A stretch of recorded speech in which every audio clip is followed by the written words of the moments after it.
My name is Jimmy McCall. I go to Hillcrest Baptist. When I was 18, Joyce and I married. Shortly after, it's about 6 months after we got married, I was drafted into the Army. And after a year of training, I was sent off to Vietnam. When I was in Vietnam, I really saw things, done things that I didn't think should happen. When I come home from Vietnam, I told Joyce that there was no God. I said there couldn't be a God to let that go on.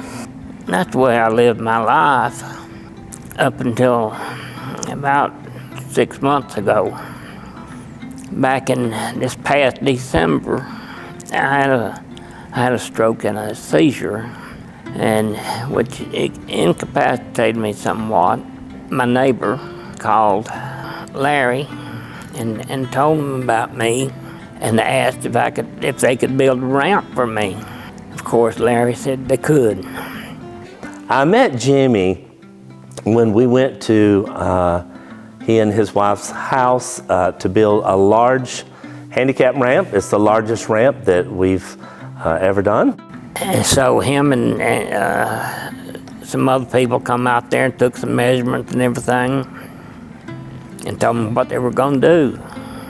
And I couldn't believe it. I had told Larry when they were building the ramp that I needed to talk to him, and he said anytime.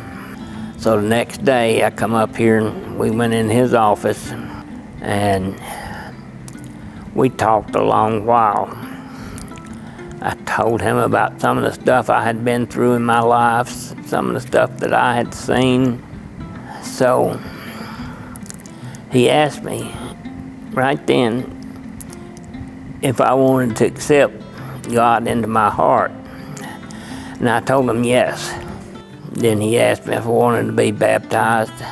I said, of course. Just as Christ was buried and raised to walk a new life, that's what Jimmy did. And he's telling everyone, I'm a changed man now. I love Jesus. I'm not ashamed to show it. I felt a profound difference after that talk that me and Larry had. My life had just changed. Even though I'm 73 years old, you're never too old to put this into your heart and thank God for the stuff that He has done for us. And that all started with that ramp.